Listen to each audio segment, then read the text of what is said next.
Boa noite, pessoal, tudo bem? As pessoas estão entrando ainda. Vamos aguardar alguns minutos, tudo bem? Para as pessoas entrarem, a gente poder começar a nossa live. Boa noite, Rosemary. Vamos esperar 2 minutinhos, tudo bem?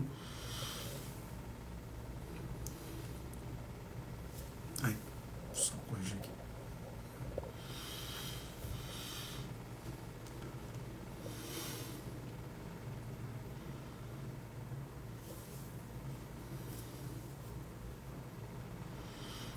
Então estamos presentes, né? Osaldina, a Lela, Valéria, Rosemary, Giza Santos, Lisley, musicoterapia, já conversei com ela outras vezes. Osaldina, Sandra Fila, Rosemary Lucongar. Tudo bem, pessoal? Só um minutinho, tá bom? Pra gente poder esperar ver se algum colega entra aqui pra gente poder conversar. Rafael, tô aqui falando de Vitória, tudo bem? Aqui eu coloquei esse programa como Rota do Alzheimer, tudo bem? É do GPS do Alzheimer, mas eu classifiquei como Rota do Alzheimer. Para dar direção, tudo bem? Eu selecionei algumas perguntas que me fizeram, tudo bem? São um total de 10 perguntas. Vamos responder cada uma delas com calma, tá bom?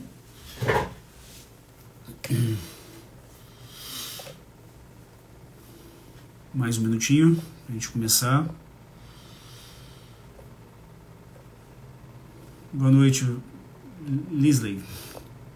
A Vânia de Souza entrou também. Alzheimer não é o fim. Legal. Obrigado por prestigiar aqui a live. Boa noite. Maravilha 6282. Olá. Lustosa, boa noite. Aqui é um casal, Rafa Nunes Jardim, Jaque Joy. A Vânia achou o nome do programa bom, obrigado. A Giz MPG, eu tenho uma pergunta da Giz MPG, tudo bem? Vamos responder. Então tá, pessoal, aqui é 6:02, tá bom? Eu não vou esperar mais ninguém porque todos vocês têm seus compromissos, tá bom? Então vamos aqui começar. A live de hoje é sobre perguntas e respostas. Algumas pessoas mandaram as perguntas e dei uma olhada nelas e vou responder uma por uma. Se surgir alguma pergunta depois, se a gente não extrapolar o tempo aqui, senão fica cansativo para todos nós, tá bom? Eu respondo aqui. Se não responder aqui, eu respondo ou nos stories ou lá pessoalmente, quando você mandar para mim, eu me comprometo a responder, tá bom? Então vamos lá. A primeira pergunta é da Wanda Sueli Trindade, tá bom? Olha a pergunta que ela fez para mim. Minha mãe ficou muito calada, não interage, não gosta mais de fazer as caminhadas matinais. Olha, nós conversamos isso mais ou menos semana passada, na live sobre depressão. Então, primeira coisa, isso já me liga o alerta aí, de repente, para um transtorno depressivo. É algo que eu ligaria meu alarme ali, né, para ficar um pouco de olho nisso. Poderia ser um quadro depressivo. Poderia? Sim, poderia. Mas a primeira coisa é descartar outras coisas. Então, tem que descartar a infecção. Às vezes, algum tipo de infecção pode contribuir, deixar a pessoa mais prostrada, né? Geralmente, infecção pulmonar, infecção urinária, e depois pneumonia. Não parece isso, não ia piorar, né? Do quadro de infecção, aquilo vai piorando e o paciente fica até mais grave. Mas tem que descartar. Se o paciente é diabético, ver se a glicose dele não está mais alta, ou se a glicose não está caindo bastante, né, chamado de hipoglicemia. Então, essas alterações precisam ser descartadas, combinado? Checar os remédios toda vez, porque o paciente com Alzheimer faz as medicações que vão deixar sedado, quetiapina, risperidona, às vezes o clonazepam, que é o Rivotril, às vezes a aripiprazol, que é a medicação mais nova, que são antipsicóticos, controlam a agitação do paciente, só que aquilo pode persistir durante o dia e a pessoa ficar um pouquinho mais prostrada, talvez pode contribuir com o humor mais prostrado dessa pessoa, tá? essas são as coisas que precisam ser feitas. Mas nós discutimos na última live sobre depressão que a depressão pode atingir as pessoas, né, os pacientes com doença de Alzheimer, durante toda a fase dela. Né, metade das pessoas que têm doença de Alzheimer vão ser afetadas pela doença de Alzheimer. Isso por conta de diversos motivos, pela própria doença que gera lesão dos neurônios, lesão cerebral, também gera a perda de capacidade, né, a pessoa vai perdendo a sua autonomia e ela vai sentindo isso gera depressão. E existem outras coisas, por exemplo, isolamento social, quando não tem a quantidade de visitas, que visitava essa pessoa, está próximo dos filhos, está próxima dos netos, tem os vizinhos, vem essa pessoa, ela fica só isolada, só vê aqueles 3, 4 familiares que convivem com ela. Então isso pode contribuir. Tá? E a depressão deixa a pessoa mais prostrada, ela perde a energia, ela fica mais cansada, além de ficar prostrada, não, perde a vontade de fazer as mesmas coisas que gostava. Às vezes tem Alzheimer, não gostava de tomar café numa determinada padaria. Ela passa a não mais gostar daquilo. Então essa paciente, a mãe da Wanda, gostava de fazer as caminhadas e agora parou de fazer. Né? Então eu acho que um transtorno de humor depressivo, a depressão, pode ser uma causa para sua mãe tá passando por isso, né? Tendo essa queda no desempenho dela, na performance dela. E aí você pode corrigir algumas coisas.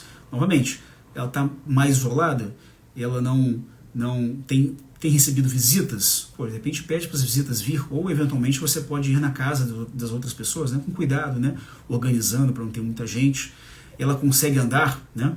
Não é o caso da sua mãe, mas a pessoa não consegue mais andar, está cansada para andar, às vezes uma cadeira de rodas já resolve a vida dela, coloca lá na cadeira de rodas e vai andando pelo shopping. Hoje os shoppings, os supermercados têm aquelas cadeiras motorizadas, e o que eu vejo de velhinhos, né, andando ali é ótimo, eles vão passeando por ali e ganham autonomia com isso. Então isso é algo que você pode fazer por ela, tá?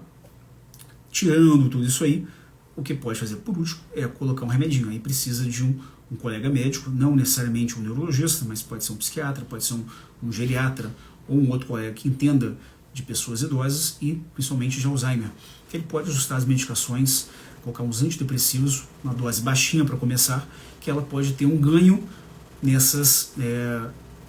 na performance que ela tinha. Então, de repente ela pode até voltar a andar, voltar a ter as atividades dela, né, como caminhadas na praia, né, caminhadas matinais, não é isso?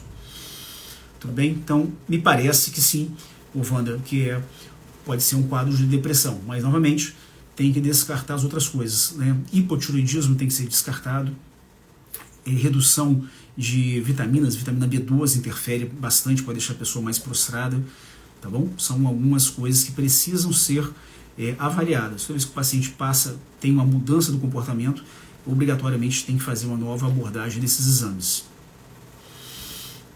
Essa era nossa primeira... Só uma observação sobre a questão do isolamento social, essa questão do paciente ficar muito restrito em casa com seus familiares, não ter contato com outras pessoas. Lembre-se da pandemia, né? A pandemia foi uma loucura, todo mundo em casa, a quantidade de pessoas que ficou depressiva era enorme. A gente via na televisão, tinha até pessoas que iam para a praia lá, caminhar no calçadão, ia a guarda municipal, lá, a polícia prendia a pessoa estava desesperada. Não, tem que andar, eu não aguento mais ficar em casa. A quantidade de pessoas que fez abuso de álcool, de drogas, porque não aguentava ficar em casa. A pessoa ficava, acabou o relacionamento. Eu conheço gente que acabou casamento por conta disso. A pessoa não consegue ficar sem contato pessoal. Então, o ser humano é um ser social e precisa interagir com outras pessoas. Quando ele fica restrito, né, acaba tendo alterações comportamentais. Tudo bem? Beleza. Então a primeira pergunta foi essa. A segunda pergunta é Vanessa Gui. Ela perguntou o seguinte: como saber se a demência evoluiu de fase, se ela mudou, né, de uma fase para outra? A minha mãe, há 2 anos, fez o teste de rastreio cognitivo e deu que o declínio cognitivo era leve, mas ela já tem perda, já não consegue identificar os dias da semana, pedindo para ir para casa. Tudo bem? Então olha só, esses testes cognitivos são testes que nós, profissionais de saúde, nós fazemos no paciente quando chega no nosso consultório, para a gente ver como é que ele está. A pessoa vem e traz para mim, paciente, né? Essa aqui é minha mãe, ele está esquecendo muito. Eu faço aquele teste para eu ter uma ideia de onde mais ou menos esse paciente está caminhando. Está mais na fase inicial, está mais na fase moderada, mais na fase avançada, certo? E aí, quando vier de novo, eu comparo esses dois testes. Eu comparo agora, né, vejo agora, eu comparo depois. Ó, ela está igual, piorou. O teste vai até 30, né? Eu comparo, ó, foi 26, agora está 24, caiu 2 pontinhos. Dá uns 4 meses, 5 meses, pô, caiu para 19. Está piorando. E aí eu entendo que a doença tá progressiva, tudo bem? Agora, aquele teste ali é um teste naquele momento, certo? Ele não te traz 100% de certeza. O que eu quero dizer com isso? Às vezes o paciente ele pode estar muito bem e o teste, que são as perguntinhas lá que padronizadas, ele foi mal no teste, mas aquele teste às vezes pode estar, ele pode não ter relação com o que a pessoa é. Então pode ter uma diferença. Então eu já vi as duas formas. Pessoas que estão muito bem, eu faço o teste lá, porra, tá ruim o teste, mas a pessoa está excelente, eu ignoro o teste. Tudo bem? E outras vezes você faz o teste, é um teste razoável e a pessoa está muito pior. Então nem sempre tem uma correlação exatamente igual, você pode perder um pouquinho, mas o teste serve para nós, para poder, às vezes, pedir a medicação lá na farmácia cidadã, na farmácia de alto custo, eles exigem esse teste. Beleza. Agora é o seguinte, olha só, não tem como dizer muito bem, as fases não são muito bem definidas, certo? A doença de Alzheimer vai progredindo gradativamente, ela começa e todo dia é um degrau de uma grande escadaria, então todo dia um pouquinho, vai piorando um pouquinho, não tem como você falar, hoje ela mudou para a fase moderada. Como é que você sabe isso? Porque eu percebi aqui que está esquecendo mais. Não é assim.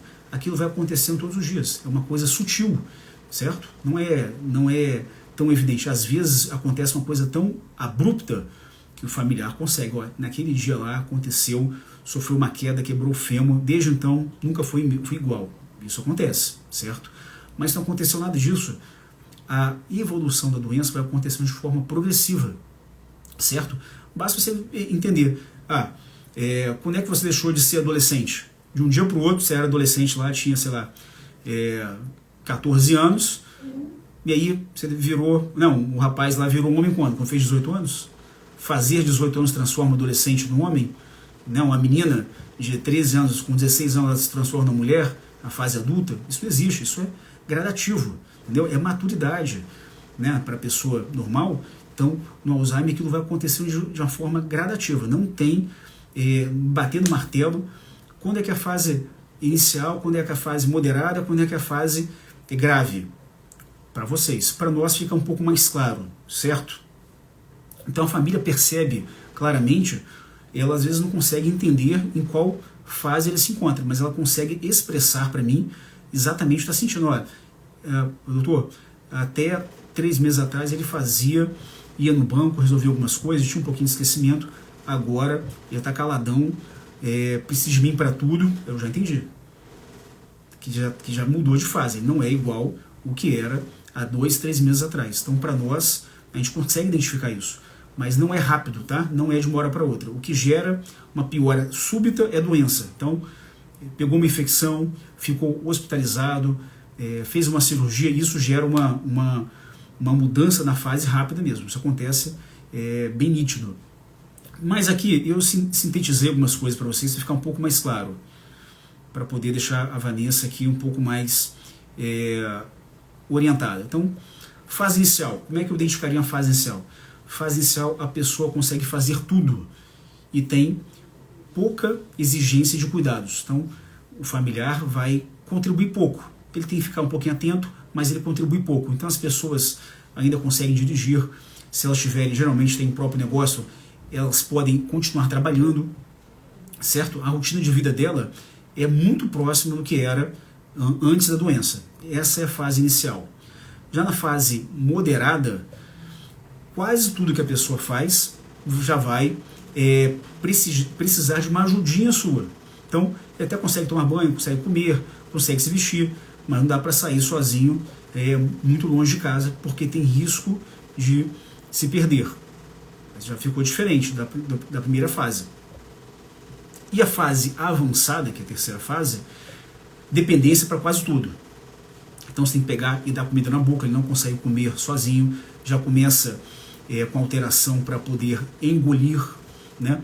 Às vezes, muitas vezes depende, fica mais tempo sentado e deitado. Então, dividindo mais ou menos é isso. Fase inicial, precisa de pouco ajuda da família. Fase moderada, alguma ajuda da família. Fase avançada, precisa de muita ajuda da família. É assim que a gente pode mais ou menos ver como é que é uma mudança da fase da doença de Alzheimer. Tudo bem? Então, no seu caso, me parece que a sua mãe está muito perto da fase moderada. Terceira pergunta é a Maria Sônia. Ela quer saber se essa fase de ficar querendo ir para casa, né, ficar perguntando, eu quero ir para casa, eu quero ir para casa, mesmo que ele esteja em casa, vai durar para sempre, porque ela está esgotada. Vamos lá. Olha só, quando a pessoa diz que quer ir para casa, certo? O que ela está falando, o que ela fala a palavra casa para ela não é uma estrutura com paredes, com teto, com piso, não é isso, não é um destino, não é um local físico. Quando ela fala eu quero ir para casa, isso é uma expressão, é um reflexo de sentimentos. Ela está sentindo onde ela está naquele momento, ela está confusa e um pouco insegura, certo?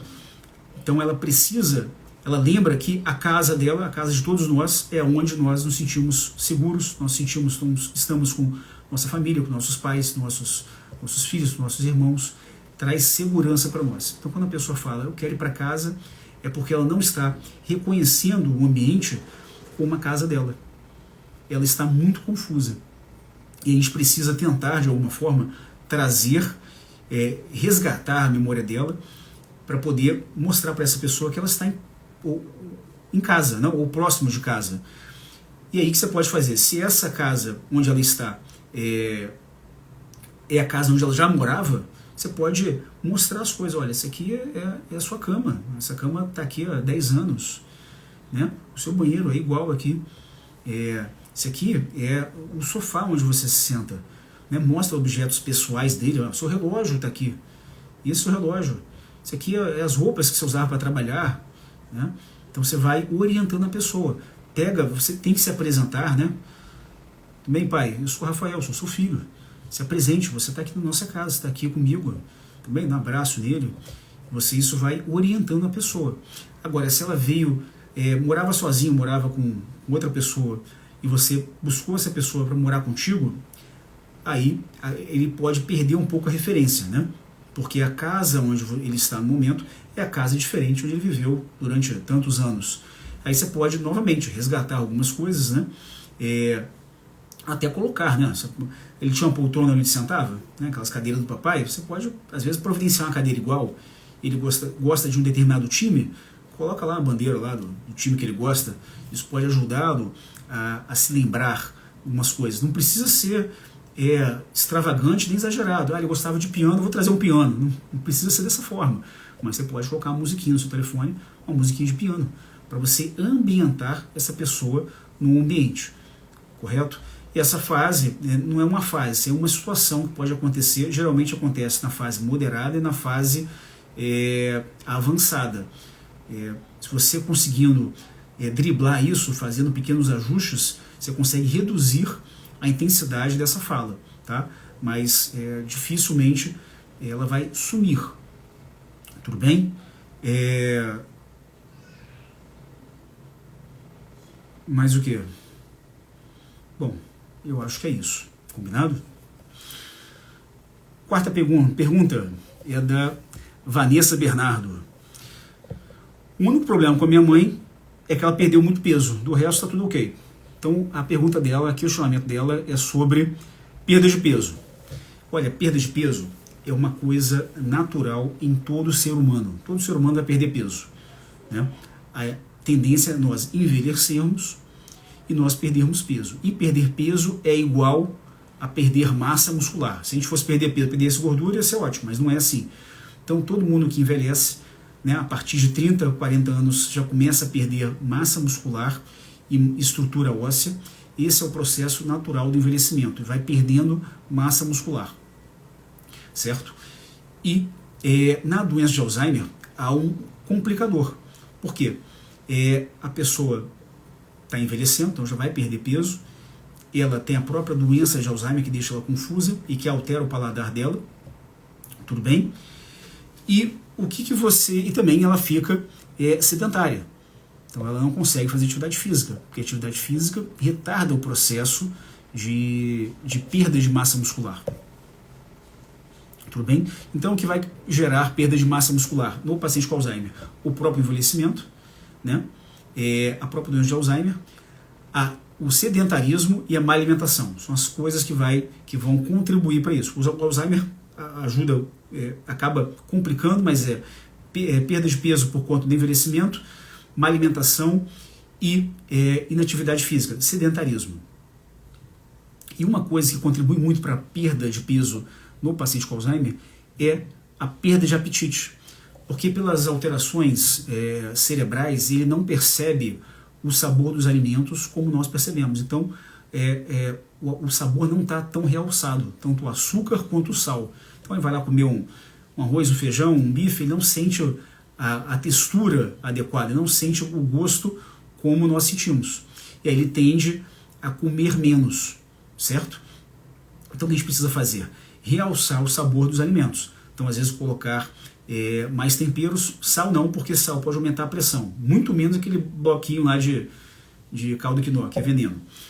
Então você pode colocar temperos, né? Aí depende como é que é a cultura da sua casa, em relação a pimenta do reino, sal, cebola, alho, entre outros, porque você vai melhorar a textura vai melhorar o sabor dos alimentos, ele pode comer um pouco melhor e com isso ganhar um pouco de peso. Para você entender um pouquinho esse paralelo, no fumante, né, quem é tabagista, o tabagista, a fumaça do cigarro, a fuligem, ela fica impregnada lá dentro do nariz e fica impregnada na língua. O que vai acontecer isso? Geralmente, as pessoas que são tabagistas, geralmente, eles são magros. Até pode ser gordinho, mas geralmente eles são magros. Por quê? Lá eles têm uma redução do olfato e uma redução do sabor dos alimentos, porque tem fuligem em cima das células que faz a percepção do olfato e do paladar. E aí ele vai comer e não tem tanta vontade de comer, porque não é que o cigarro perde o apetite, mas ele perde o sabor. E aí quando a pessoa para de fumar, ela vai comer uma pizza, nossa, essa pizza está incrível. Não está incrível, essa pizza mesmo você comia. Só que agora você consegue sentir o sabor aqui do queijo, sentir o sabor da calabresa, sentir o sabor da massa, coisa que você não fazia antes porque você estava cheio de cigarro, né, cheio de fuligem e cheio de nicotina. E agora que você está, sei lá, tanto tempo sem fumar, o sabor fica mais realçado e a pessoa passa a conquistar, né, a vontade de comer. Então, semelhante a isso, nós temos que fazer, realçar o sabor dos alimentos, às vezes com adoçante, quando se tratar de um café, de frutas, né? Ou mesmo, tem até os adoçantes mais naturais, são mais caros, né? Xilitol, né? É um adoçante excelente, só que é bem caro. E no caso dos alimentos salgados, né? Colocar um pouquinho mais de tempero. Tudo bem? E para evitar a perda de peso, tem que fazer atividade física. Atividade física não necessariamente precisa lá pegar musculação. Se na fase inicial ele consegue fazer musculação, ótimo, ele pode continuar fazendo. Perfeito? Mas quando a gente fala de atividade física, às vezes subir escada, dar uma volta no quarteirão onde ele mora, todo dia um pouquinho, já contribui bastante, certo? É o que a gente pode fazer para perder, evitar ou reduzir a perda de peso e também a perda de massa muscular.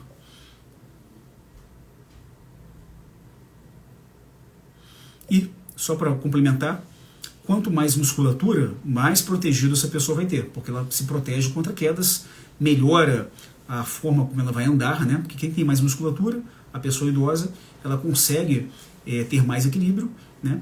E passa a evitar as quedas. É um terceiro fator ali que ajuda bastante.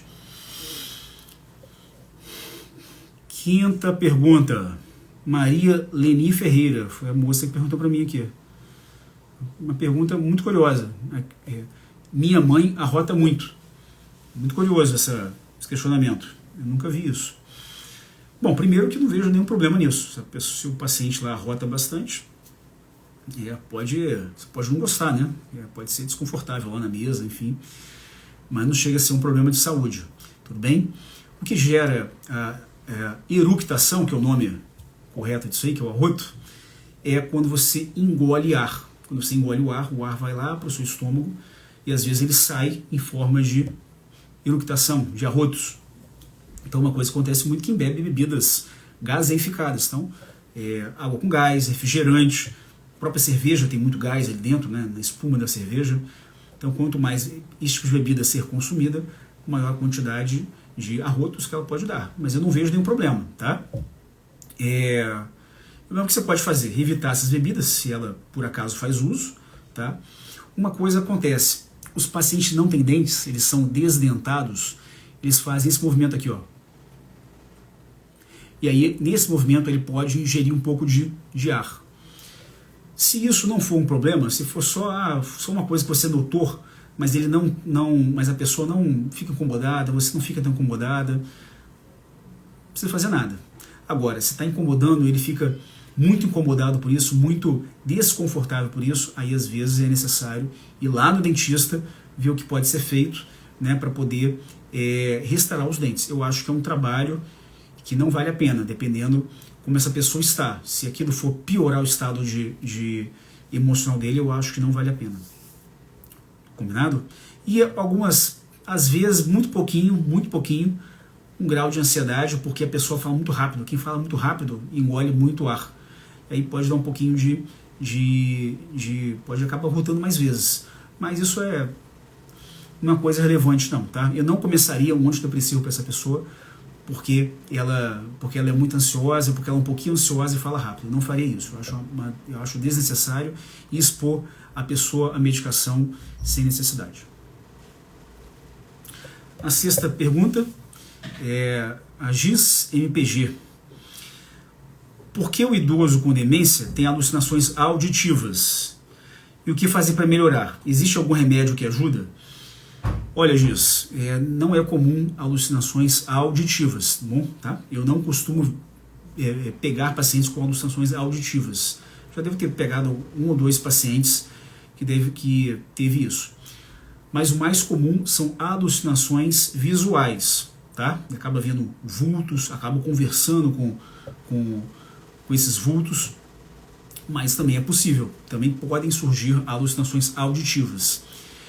E alucinações auditivas, elas têm mesma causa que as alucinações visuais. Então pode ser uma mudança no ambiente, né?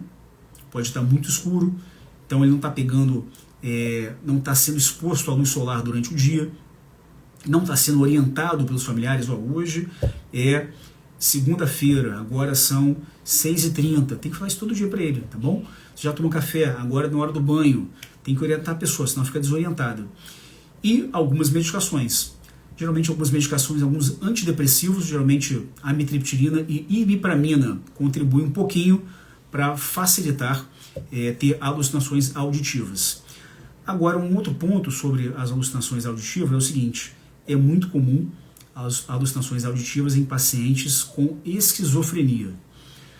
E aí, se o seu familiar tinha esquizofrenia antes de ter um quadro de demência, aí ele precisa ser tratado para esquizofrenia também. Porque esquizofrenia gera muito alteração, eles têm muita alucinação auditiva, de escutar as pessoas, que manda fazer as coisas.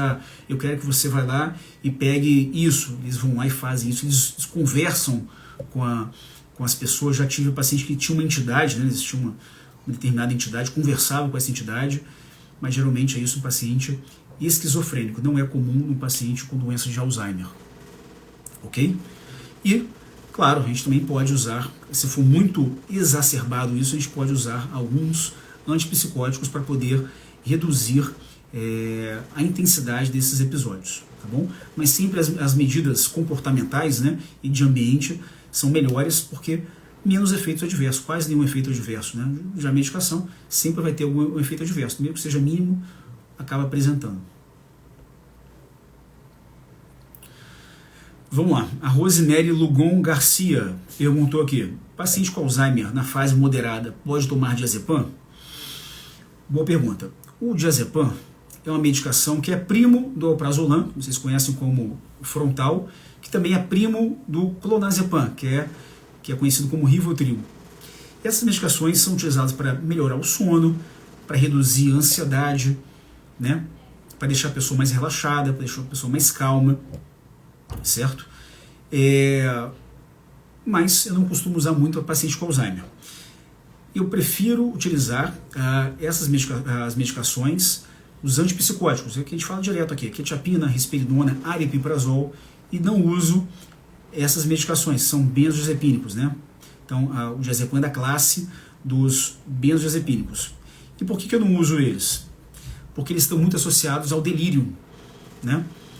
O que é delírio? É quando afeta o estado basal do paciente. Então ele está lá, tem um certo grau de desorientação, mas ele conversa com as pessoas, ele só esquece o dia, esquece uma coisa.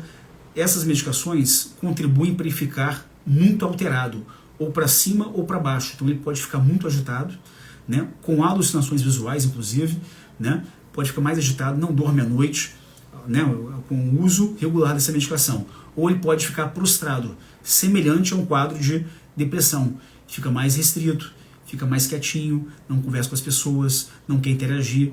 Então essas medicações, a longo prazo, podem contribuir para gerar delírio, que é uma alteração do comportamento, pode ser exacerbado para cima ou para baixo, ou ficar mais quietinho. Então por isso que eu não gosto de usar. Tudo bem? E também, como o tempo que ele fica no organismo dura muito tempo, então ele acaba ficando, também gera sedação. Tudo bem? E essas medicações, como você usa há bastante tempo, 10, 20, 30 anos, com certeza aí muita gente conhece pessoas que usam Rivotril ou frontal, ou prazolam, há 20, 30 anos. Elas contribuem para a piora da cognição. Então, não é uma boa ideia fazer uso dessas medicações, tá bom? Eu não gosto de usar. Eu uso o clonazepam em algumas circunstâncias. No paciente com doença de Parkinson, existe uma circunstância específica que é indicado para esse paciente, tá? Então, eu uso em algumas circunstâncias. Oitava pergunta, a Ana Dietrich Bolognese. Meu pai com fase moderada / fase avançada começou com movimentos involuntários no quadril, tronco e pernas. Olha, Ana, não é comum, tá? Eu atendo muito paciente com doença de Alzheimer, vejo muito paciente nos hospitais e não é comum isso, né? Ter esses movimentos. Pela sua descrição aí, me parecem outras coisas, tá? Eu acabei de responder a pergunta anterior, que eu uso o clonazepam no paciente com doença de Parkinson. No paciente com doença de Parkinson, tem uma situação que ele mexe muito as pernas, e se chama síndrome das pernas inquietas. E aí eu uso o clonazepam. Me parece que poderia ser isso aí. Se seu pai não tem só um quadro de demência, se por acaso ele teve uma doença de Parkinson e depois apresentou uma demência, nós chamamos demência pela doença de Parkinson, é possível que essa movimentação anormal, né, e involuntária seja disso. Mas isso aí não parece do quadro de Alzheimer, tá? Precisa ser investigado, que pode ter vários diagnósticos que precisam ser testados, tudo bem? Mas não é comum e precisa ser mais bem avaliado, testado, fazer alguns exames, porque pode ter algum benefício de descobrir do que se trata, tá? Mas não parece decorrente da doença de Alzheimer, parece uma coisa diferente. Tudo bem, Ana? 9. Castro Joilma, deve ser Joilma Castro. O medicamento Cogliv é seguro? Eu acho que minha mãe debilitou, ficou pior, depois começou a tomar. Olha, o Cogliv é a galantamina, que assim como donepezila, memantina, rivastigmina, contribuem, né, são medicações adequadas para usar no tratamento do Alzheimer. E talvez a galantamina seja um dos melhores, tá? É um pouquinho mais cara, mas ela funciona muito bem.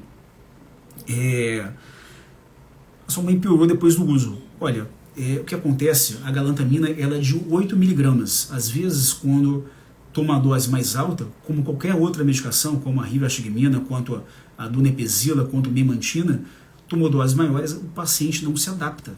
E aí ele passa mal, certo? Ele pode ficar enjoado, ele pode vomitar, ele pode ficar intoxicado, ficar mais desorientado, ele pode ficar sedado. Então, às vezes, é a dose que está elevada. Não é medicação. Deve ser a dose. É claro que pode ser medicação? Claro que pode. Às vezes há necessidade de trocar por outra. Mas deve ser uma dose mais alta. Então, para sua mãe, de repente, vale a pena reduzir a dose. A dose que é dito na bula, que é feito lá para usar, é 24 miligramas. Eu uso, às vezes, 8 miligramas no paciente e fica nisso aí. Porque o paciente fica bem, não tem efeito nenhum, não tem efeito adverso, não passa mal, e eu deixo com 8 miligramas. Então, às vezes, o que está descrito na bula lá não é a realidade. Então, a gente usa as medicações de acordo com a necessidade da pessoa. Tudo bem? Então, acho que pode ser uma dose um pouquinho alta que merece ser reajustada. A 10ª pergunta é Day Kellen. Como a alimentação influencia no progresso da doença e o que você recomenda? Poderia mencionar os suplementos mais importantes na fase inicial? Uma pergunta excelente, uma pergunta complexa e dá para falar o dia inteiro sobre isso aí. Tá? Então vamos lá. Ela tomou cuidado de dizer na fase inicial. Então isso é importante porque o grande benefício de uma atividade física, de uma alimentação, é na fase inicial, que os sintomas ainda estão menores. Se você deixar fazer tudo isso lá na fase moderada, fase final, na fase avançada, não vai ter um benefício tão importante quanto na fase inicial. Então, a pergunta sobre alimentação, como é que ela influencia no progresso da doença? Já falamos lá atrás que uma pessoa que perde peso, ela perde massa muscular e sem massa muscular, ela fica vulnerável a ter quedas. Se ela cai, ela aumenta as chances de ter o quê? Uma fratura do fêmur, de bater a cabeça. Quantos pacientes idosos com Alzheimer ou sem Alzheimer caem, fratura o fêmur, fica lá no hospital 30 dias, 40 dias e acaba pegando uma infecção e morrem. Ou cai, bate a cabeça, gera um sangramento dentro da cabeça, o paciente morre. Então, evitar quedas é fundamental. E ter musculatura é fundamental para isso, porque você aumenta a estabilidade. E para ter musculatura, tem que ter uma boa alimentação, certo? Então, ela é fundamental ter uma excelente alimentação para evitar perda de peso e, com isso, evitar perda de massa muscular. Quanto mais músculo uma pessoa tiver, mais protegida ela está, porque o músculo reveste os ossos, menos na cabeça, né? Só para você ter uma ideia, eu atendi um rapaz jovem, não tem Alzheimer não, um rapaz de uns 38 anos, teve um AVC muito grave, que ele ficou o lado esquerdo todo paralisado. Mas ele foi atendido rapidamente, ele é um rapaz que luta jiu-jitsu, muito bem condicionado, fez o tratamento proposto para o AVC na hora, recebeu um excelente tratamento, e menos de 30 dias esse rapaz estava no meu consultório andando, falando normal, com pequenos déficits. Até liberei ele para poder fazer jiu-jitsu de novo. O que significa isso? Você está livre de doenças, sendo saudável? Não, tá não. Só que as doenças batem em você com menor intensidade, você consegue se recuperar melhor. Então esse rapaz, pela excelente forma física dele, ele conseguiu voltar à ativa em pouco tempo. Então uma pessoa que é magrinha ou uma pessoa muito obesa tem uma situação dessa em um AVC, ele fica 6 meses para poder se recuperar. Mesma coisa para o paciente com Alzheimer. Então, quanto mais bem alimentado, mais trófico, né? Ou seja, mais melhor ele está, evitando quedas, mais ativo fisicamente, mais ativo de forma cognitiva, mais bem ele vai estar e mais difícil das doenças atingirem ele. Ele é igual ao Superman? Não, não é igual ao Superman, mas quando tiver alguma coisa ele vai se recuperar melhor. E sobre a suplementação, vamos falar de algumas coisas aqui, que eventualmente alguns de vocês me perguntam com uma certa frequência. Creatina, dá para tomar? Dá. A creatina, ela funciona como, ela entrega energia dentro da musculatura, certo? Então, tomar um pouquinho de creatina por dia melhora a força muscular e também melhora a manutenção da força muscular. Então, é um bom suplemento para ser feito. Eu tomo todo dia, tá? Qualquer pessoa pode tomar. Tem poucas contraindicações e não é caro não. Acho que um potinho de 300 gramas de creatina deve durar aí para uma pessoa talvez até 2 meses. Você usa uma quantidade por dia lá e tem que fazer de forma contínua. Alguns estudos sugerem que a creatinina pode melhorar a cognição, porque se ela joga energia para a musculatura, ela também joga energia para as células do cérebro. Então, alguns estudos preconizam que pode ser usada para doença de Alzheimer, doença de Parkinson, para manutenção e evitar uma piora, tudo bem? Para esse fim aí eu não concordo muito, eu concordo usar para massa muscular, beleza? Dá para utilizar a creatinina. Magnésio, eventualmente aqui vocês conversam muito entre si, né, sobre magnésio. Funciona o magnésio? Funciona, tá? Para quê? O magnésio, ele regula a melatonina, nós conversamos sobre a questão do sono, né? A melatonina é o hormônio do sono, ele regula a melatonina e ajuda reduz a insônia e melhora a indução do sono. Além disso, aquele sono da metade, a pessoa fala que é a melhor parte do sono, da madrugada, ele faz com que esse sono fique melhor. Então pode melhorar o sono sim, tudo bem?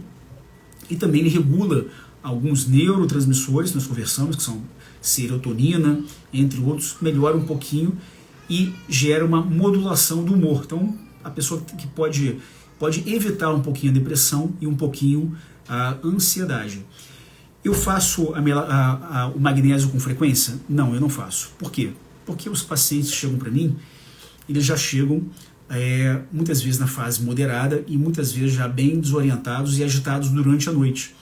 E esses pacientes, como ficam andando durante a noite, muito agitados, eles precisam, os familiares deles precisam dormir. Então eu não consigo utilizar magnésio, que seria uma terapia mais leve, nesses pacientes. Tá? Então eu prefiro usar medicações com potencial de sedação melhor para esse paciente poder dormir a noite toda e aí os cuidadores, a família também dormir a noite toda e amanhã reiniciar o ciclo. Mas em pacientes que estão na fase inicial, pode utilizar o magnésio, tem quase nenhum efeito adverso. Tudo bem? E o último suplemento que eu faço com uma certa frequência é a vitamina B12. Né? A vitamina B12 ela interfere na memória, ela interfere na concentração e também até na força muscular. O paciente fica vitamina B12 muito baixo durante muito tempo, pode ter dificuldade para andar. Tá? Só que a vitamina B12 comprimido eu não gosto, porque a absorção dela é muito pequenininha. Então eu prefiro a injeção. Então eu faço uma injeção na poupança uma vez por mês, durante 6 meses, e repito a dose, né, a dosagem da vitamina B12 umas 2 vezes por ano. Então, a vitamina B12 eu faço isso em todos os pacientes. É preciso checar porque não pode estar muito baixo. Tudo bem? Tem até no consultório os representantes vêm com a medicação, com um suplemento, é um suplemento para o cérebro, né?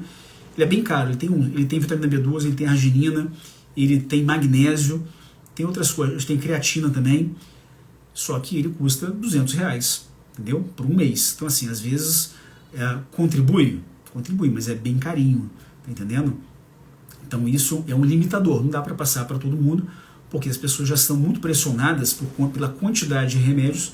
Você vai colocar uma medicação a mais lá de R$200, que não deve ter uma mudança tão significativa. Tudo bem? 11ª pergunta aqui, a última pergunta, tá bom, pessoal? É da Rosana Sanches. Deixei minha mãe passar um fim de semana em uma casa de repouso, mas ela voltou mais confusa. Eu fiz certo? Ué, Rosana, não existe isso de certo ou errado. Você fez o que você julgou melhor para você. Certo? Se você tem esse recurso de conseguir deixar a sua mãe num local para você poder cuidar um pouquinho da sua própria vida, né? Passar um fim de semana você com seus filhos ou você sozinha que seja, tem que utilizar o recurso, certo? É para ser utilizado e não tem certo ou errado. É a estratégia que você utilizou para dar continuidade aos cuidados da sua mãe. Eu acho que tá ok. Agora, por que ela ficou um pouquinho mais desorientada? Porque se a sua mãe vive contigo, se ela vive com você na sua casa, ela está acostumada a todo dia ver o seu rosto a ouvir a sua voz, ter a estrutura física da sua casa, né? Onde ela anda pelos corredores, sabe onde que é o banheiro, sabe onde que é a sala, senta no mesmo sofá, e de uma hora para outra ela vai para um outro local que tem pessoas totalmente diferentes, um ambiente físico, uma estrutura física que é diferente, ela não sabe onde que é a cozinha, não sabe onde que é o banheiro, não sabe às vezes até a maçaneta é diferente, às vezes a sua é aquela redondinha, a maçaneta do lugar da outra é aquela maçaneta horizontal. Tudo isso deixa a pessoa confusa, tudo bem? E tudo bem, eu acho que às vezes ela precisa de um pouco mais de disposição a essa casa. Se você quer utilizar esse recurso, vá com ela mais vezes, né? Às vezes passar algumas horas com ela lá e trazê-la de volta para ela poder se adaptar, tá? Mas não tem nada de errado. Eu acho que é apenas uma questão dela se adaptar ao local, e isso é um recurso valioso porque você consegue descansar e voltar renovada para cuidar da sua mãe durante toda a semana. Ok? Deixa eu ver se alguém mandou uma pergunta aqui.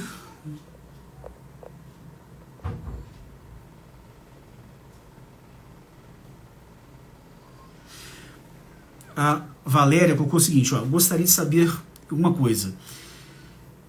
O Exopiclona dá para tirar, porque ela não está fazendo diferença na vida lá do familiar dela. Se você coloca uma medicação que ela não faz diferença nenhuma, eu tiro, né? Então, uma coisa que eu faço, o paciente não está conseguindo dormir, eu coloquei o remédio, está dormindo? Não, então vou tirar aquele remédio, melhor ficar sem. Vai continuar sem dormir, mas sem remédio, sem gasto de dinheiro e sem expor o paciente a possíveis efeitos adversos, tá bom? Pessoal, ó, tá 46 minutos aqui de nossa live, já está um pouquinho extensa, né? Eu respondi as 11 perguntas, mais uma perguntinha aqui da Valéria.